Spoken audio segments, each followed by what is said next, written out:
ओम नमो भगवते वासुदेवाय। स्वागत है आप सभी का श्रीमद् भागवत पुराण की कथा में। आज हम 29वें दिन में 5वें स्कंद का 7वां अध्याय शुरू करते हैं। भरत का चरित्र। श्री सुखदेव जी बोले, हे राजा परीक्षित, महाराज ऋषभ देव ने भरत को प्रजा की रक्षा का भार सौंप दिया था। राजा भरत बड़े धर्मात्मा तथा प्रजा भक्त थे। वे सारी प्रजा को पुत्रवत समझकर उसका पालन करते थे। उन्होंने अनेकों यज्ञ किए। वे संपूर्ण यज्ञों का फल भगवान को अर्पण कर देते थे। राजा भरत ने धर्म पूर्वक 1 करोड़ वर्ष तक राज किया। फिर उस राज का मोह त्याग कर सारी पृथ्वी अपने पुत्र को दे दी और संभ्य राजमहल को त्याग कर हरिहर क्षेत्र में रहने लगे, जो गंडकी नदी के तट पर है। उस पवित्र आश्रम में एकांतवास से रहकर भगवान की आराधना करने लगे। उनका चित्त चतुर्भुजधारी भगवान में समा गया। वे तीनों समय स्नान करते थे। हरिहर क्षेत्र में मृग बहुत रहा करते थे। इसी प्रकार सारे संसार से आसक्ति त्याग कर भजन करने लगे। 8वां अध्याय।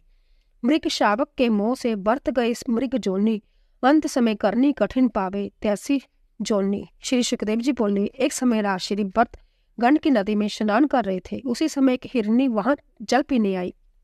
बार बार उसने सिंह की गर्जना सुनी। उससे वह भयभीत होकर जल में कूद पड़ी। अभी उसकी प्यास भी पूरी नहीं बुझी थी। वह गर्भवती थी। अति व्याकुल होने के कारण उसका गर्भ खंडित हो गया और एक नन्हा सा बच्चा नदी के जल में गिर पड़ा। इस दयनीय दृश्य को देखकर राजश्री भरत को बड़ी दया आई। उन्होंने उस बच्चे को उठा लिया और उसे बड़े लाड चाव से पालने लगे। हे राजन, उस मृग शावक के मोह तथा प्रेम में राजश्री भरत इतने लीन हो गए कि उसे सदा गोद में रखते थे। उसकी हर समय चिंता करते रहते थे। उसे हरी हरी धूप तथा ठंडा जल पिलाते थे। संभव नहीं खाते थे। उसे पहले खिला पिलाकर सावधान करते थे। यदि कहीं वह चला जाता तो अति चिंताकुल होकर कहते, न जाने मृग छोना कहाँ चला गया। बेचारी हिरनी अपनी धरोहर मुझे दे गई। उसकी हरी हरी धूप पड़ी है, वह भूखा होगा। इस प्रकार कहते हुए वह प्रेम अश्रु बहाने लगते। उनके सभी नित्यकर्म, स्नान, भजन, पूजा आदि धीरे धीरे छूटने लगे, जहाँ तक कि वह उसके लाड़ चाव तथा मोह में अपने आत्म स्वरूप को भी भूल गए। उसी काल में उसका शरीरांत हो गया और अंतिम समय में वह मृग शोना में मोह रखने के कारण उन्होंने मृग का जन्म पाया। राजश्री भरत मृग बड़े हुए गंड की नदी के तट पर पुलस्त तथा उलय के आश्रम पर रहने लगे। उस मृग को पूर्व जन्म की स्मृति बनी हुई थी। वह चित्त में अति व्याकुल होकर पछताने लगेगी तथा अंतिम समय की प्रतीक्षा करने लगे। वह किसी से शक्ति न रखकर सूखे पत्ते, घास, झाड़ आदि खाकर गंड की नदी का जल पीते थे। वहीं रहकर उन्होंने अपना शरीर त्याग दिया। 9वां अध्याय। राजा भरत का ब्राह्मण कुल में जन्म लेना। श्री सुखदेव जी बोले, हे राजा परीक्षित, राजा भरत ने मृग शरीर त्याग कर एक अंग्रेज गोत्री ब्राह्मण के घर जन्म लिया। राजा भरत को इस जन्म में भी भगवान की कृपा से अपनी पूर्व स्मृति बनी हुई थी। वह किसी में आसक्ति न रखते हुए रहने लगे। उनका पिता उन पर अधिक स्नेह रखता था। उस ब्राह्मण ने भरत को विद्या अध्ययन कराने का प्रयत्न किया, किंतु कर्म में आसक्ति होने के वजह से उन्होंने सब ओर से अपनी रुचि को मोड़ लिया। वह विद्या न पढ़ सके। कुछ काल पश्चात वह ब्राह्मण मर गया।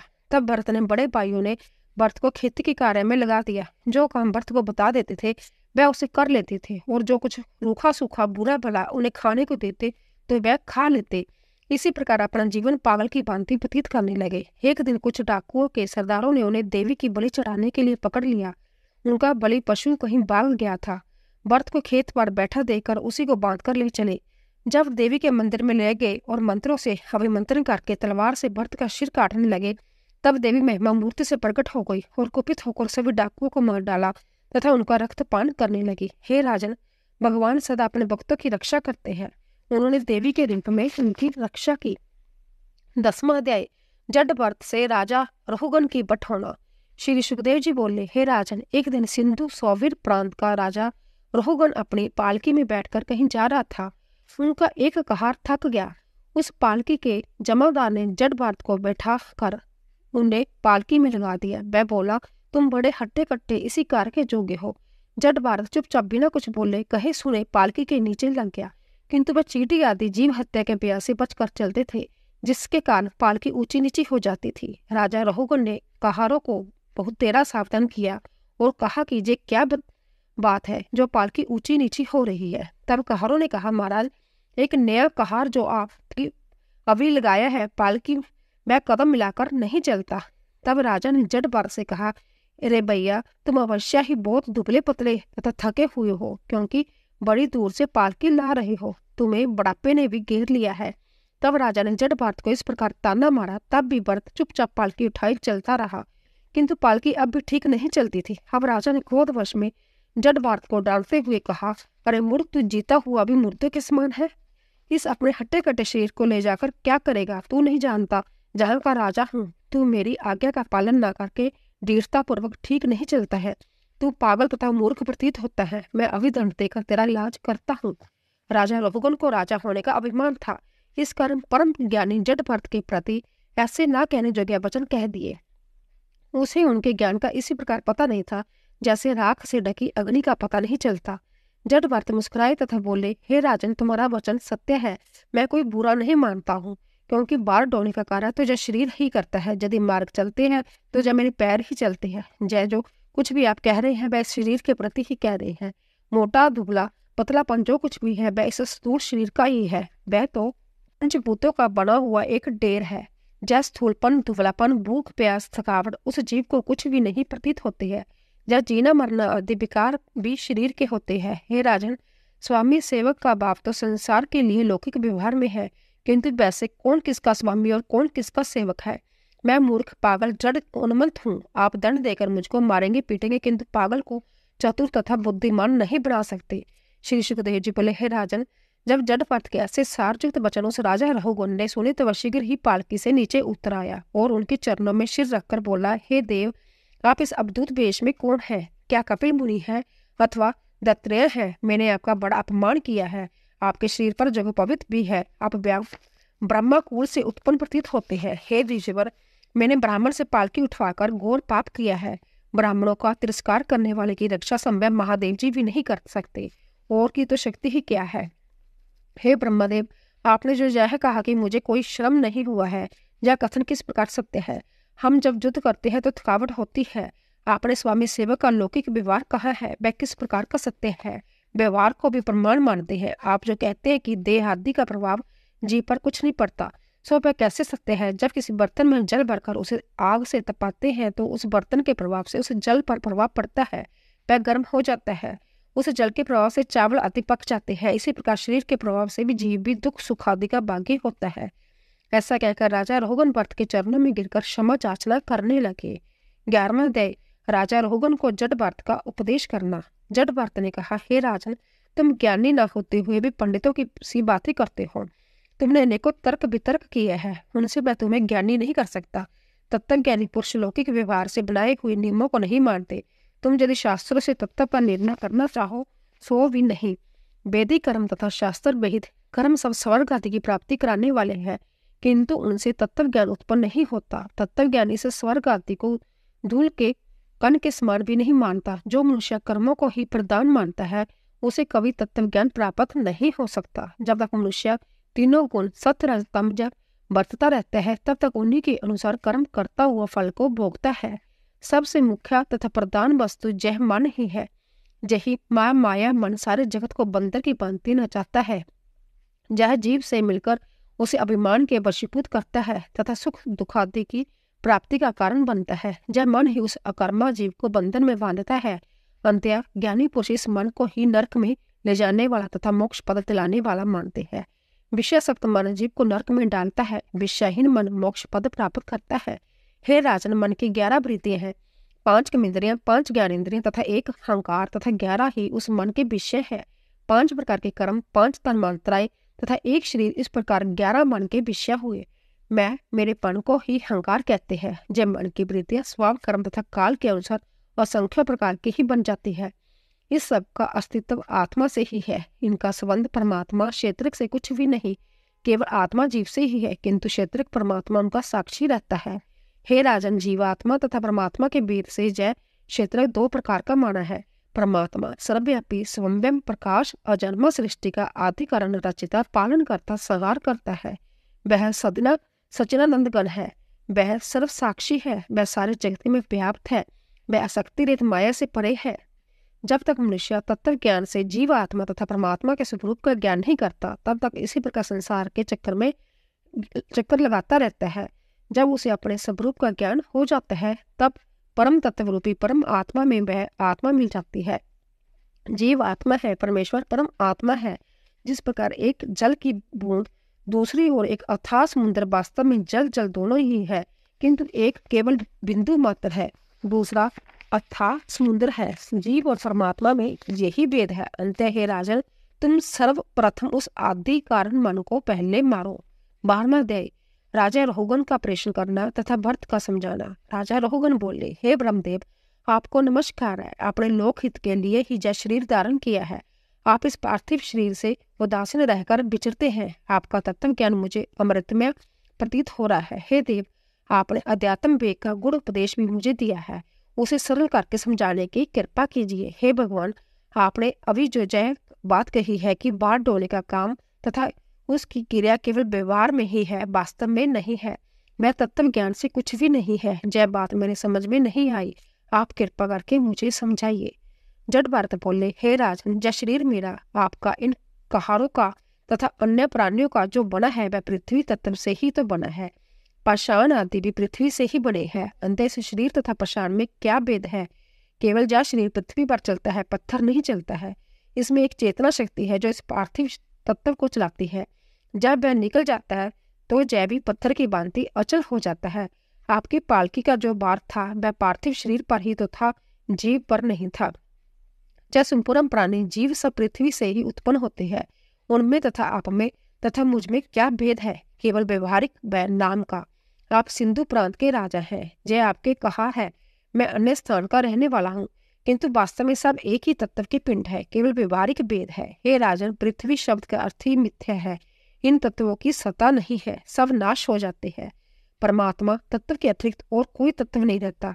जैसा परमात्मा की माया है जो सर्वव्यापी चेतन तथा निर्विकार है, उसी भगवान कहते हैं। किंतु हे राजन, वह परमात्मा महान पुरुषों के चरणों की राज्य में लौटने पर ही प्राप्त होते हैं, जहाँ संत जनों के समाज में उनका नित्य निरंतर कीर्तन होता रहता है। हे राजन, पूर्व जन्म में मैं भी चक्रवर्ती राजा भरत था, जिसके नाम से देश का नाम भरतवर्ष पड़ा। मैंने विरक्त रहकर भगवान भजन किया, किंतु पर्वत वश मेरी ममता एक मृग शावक में हो गई। उस कारण मुझे मृग जोनी भोगनी पड़ी, किंतु भगवान की कृपा से मुझे अपने पूर्व जन्म का स्मरण बना रहा। फिर मैंने जब मनुष्य जोनी प्राप्त की है, अब मैं संसार से आसक्ति त्याग कर संसार से छिप कर रहता हूँ। इसीलिए हे राजा रहुगन, तुम भी मोह बंधन काट कर उन्हीं भगवान का स्मरण करो। प्राणी भगवान की कृपा से संसार चक्कर से मुक्त होता है। 13वां अध्याय, बबाटवी के अर्थ को भरत कई समझाए। नरपति रहुगन ब्रह्म सभी तत्क्षण गए बिलाए। जट भरत ने कहा, हे राजा रहुगन, यह जीव समूह एक वणिक समाज के समान है, जिसकी आसक्ति धन के मुख में है। इसकी आसक्ति विषय भोगों में भी रहती है। यह जीव विषय सुखों की लालसा से संसार में पहुंच कर भटकने लगता है। संसार रूपी जंगल में 6 चोर उसे लूट लेते हैं, उसका सारा धन छीन लेते हैं। जय संसार जंगल अनेक प्रकार की झाड़ियों, लताओं, जाड़ झंखाड़ों से भरा है। उसमें तीव्र डांस, मच्छर, सर्प, बिच्छू आदि है। कभी प्राणी गंधर्व नगर में जाकर सुख भोगने लगता है, कभी आंधी वर्षा में व्याकुल होने लगता है, कभी भूख प्यास सताती है, कभी देव अग्नि में जलता है, कभी शिंगूर उल्लू कर्कश शब्द सुनाते हैं, कभी वे शोक मोह में व्याकुल होकर मूर्छित हो जाता है, कभी प्रसन्न होने लगता है, कभी दुर्गम मार्ग पर चलने से कांटे कंकड़ पैरों में कष्ट देते हैं। कुटुंब अधिक होने के कारण वह भाई बंधुओं से जुड़ाने लगता है। इस प्रकार वह कभी महान क्लेश, कभी महान सुख का अनुभव करने लगता है।